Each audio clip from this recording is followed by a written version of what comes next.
Good day. Welcome to EPL Module 1. We will discuss about prenatal assessment and various conditions.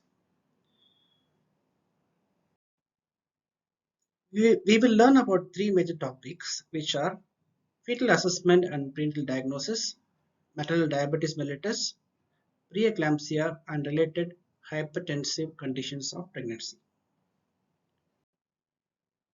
Now what is fetal assessment and what is prenatal diagnosis? We know that several different methods for prenatal diagnosis of fetal diseases are currently available, and the fetal size and growth may have significant implications on the prognosis. Methods to assess fetal well-being prenatally are very important for prenatal practice. Having this background knowledge, let us discuss various methods of fetal assessment and prenatal diagnosis, like gestational age assessment, prenatal diagnosis of fetal disease, fetal size and growth rate abnormalities, functional maturity of the lungs, and assessment of fetal well-being. Gestational age assessment is important to both the obstetrician and the pediatrician and must be made with a reasonable degree of precision.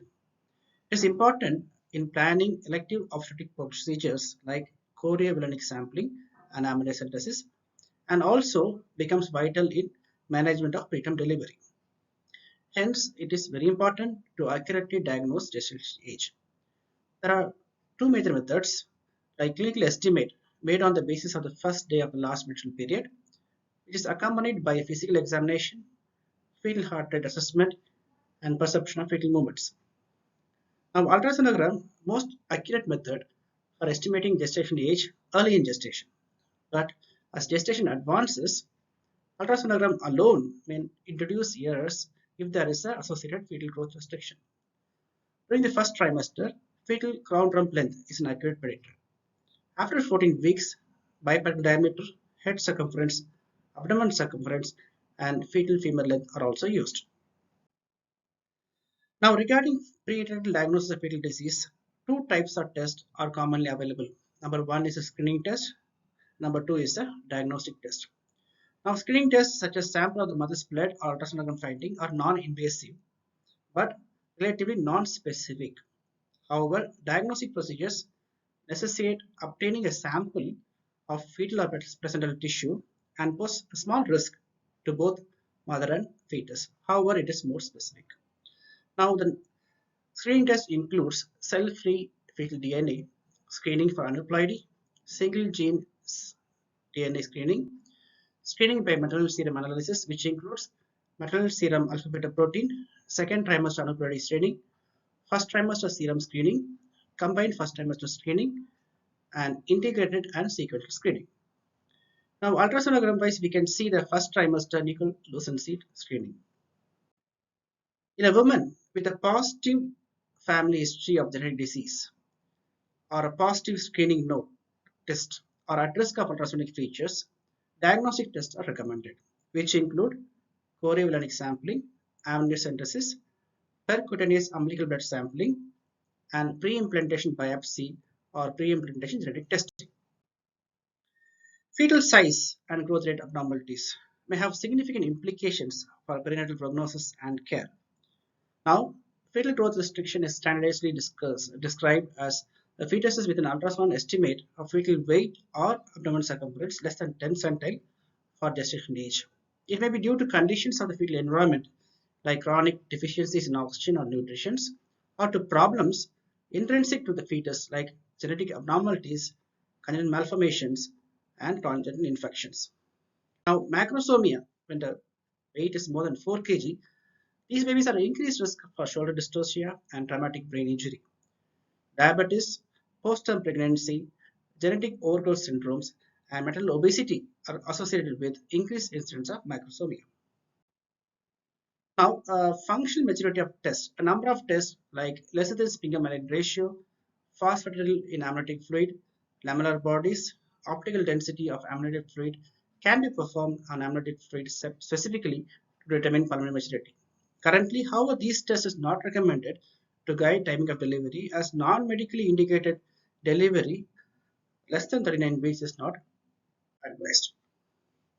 Acute compromise is detected by studies that assess fetal function. Antepartum tests generally rely on biophysical studies, which require a certain degree of fetal neurophysiological maturity. The following tests mentioned are not used until the third trimester because the neuromuscular maturity is acquired mostly in the third trimester, as the fetus may not respond appropriately in the early gestation.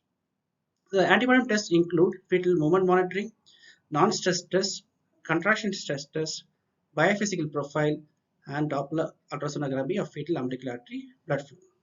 The intrapartum tests of fetal well-being include fetal heart rate, uterine activity, parameters of fetal monitoring like baseline heart rate, beat-to-beat variability, accelerations, and decelerations. Now, what are the indications for fetal surveillance? Those pregnancy with ongoing increased risk for stillbirth, like chronic hypertension, diabetes, growth restriction, advanced maternal age, maternal obesity or vascular disease, and those baby pregnancies with decreased fetal movements, abdominal trauma, and vaginal bleeding are candidates for fetal surveillance. Most fetal surveillance methods are begun at 32 weeks, and in the setting of fetal growth restriction, they can be done prior to 32 weeks also.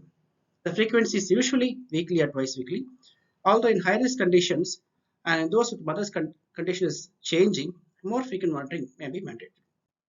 So classification of intrapartum monitoring may be based upon the heart rate and variability. It is divided into category 1, 2, and 3. Now we move on to our next topic, maternal diabetes mellitus. We know that with appropriate management, those with good glycemic control or minimal microvascular disease can expect outcomes comparable to general population. Women with pregestational diabetes are at significantly increased risk for hypertensive disorder of pregnancy, such as preeclampsia. Pre-conception glucose control of women with pregestational diabetes can reduce the risk of congenital anomalies to near normal in the general population. Hence, strict glycemic control can reduce fetal macrosomia in both pre-gestation and gestation diabetes, and targeting post-meal glycemia is most effective. Now, with women with pregestational diabetes and microvascular disease are at risk for medically indicated preterm delivery due to worsening maternal or fetal status.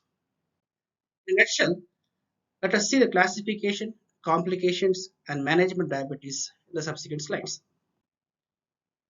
Now, to classify diabetes during pregnancy, we use the broad terms called gestation and pregestation.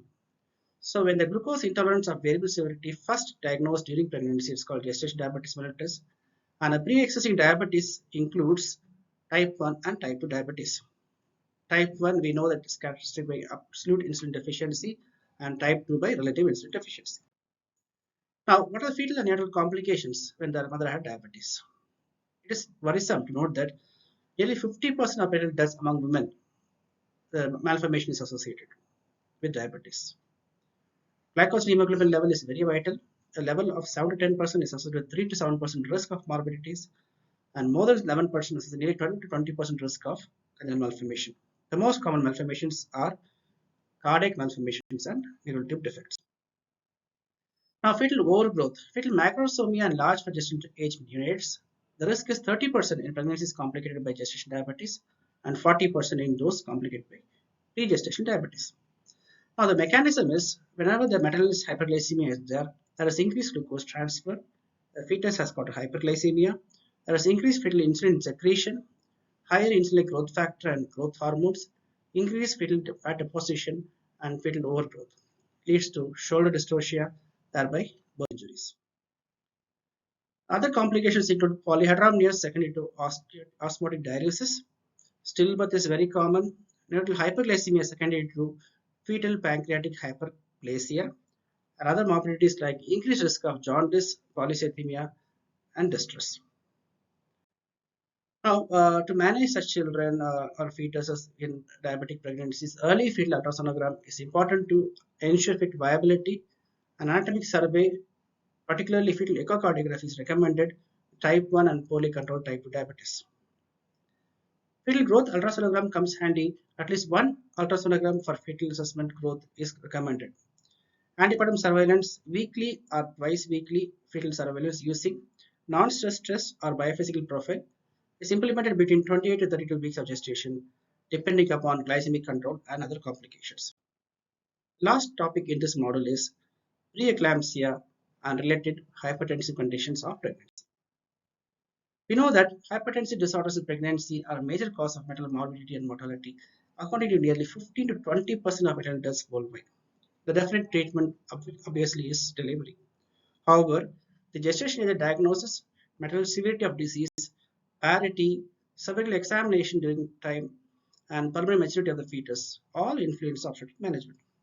Because the risk of adverse maternal neonatal outcomes, patients with preeclampsia should be hospitalized after diagnosis until delivery at a center with adequate maternal and neonatal resources to provide close monitoring and care. We will discuss under the following headings the categories of pregnancy-induced hypertensive disorders, the complications, clinical management, and implications. Now, there are six major categories of pregnancy-induced hypertensive disorders.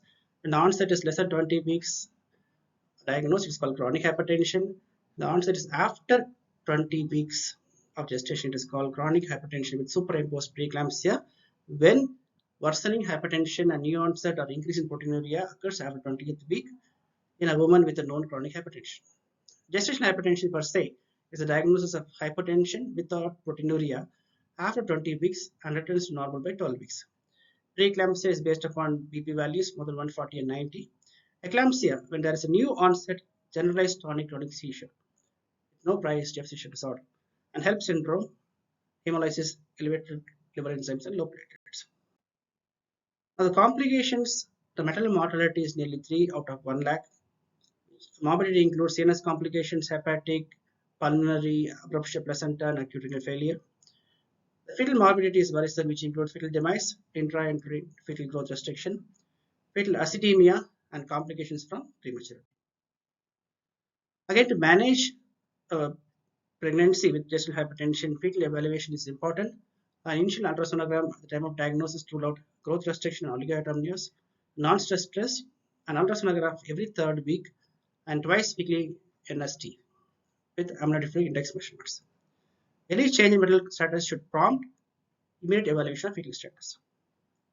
Fetal indications for delivery include non-reassuring fetal testing and abnormal Doppler studies. The clinical management again continuous fetal heart rate monitoring and reduced heart rate variability may also result from maternal admission of medications.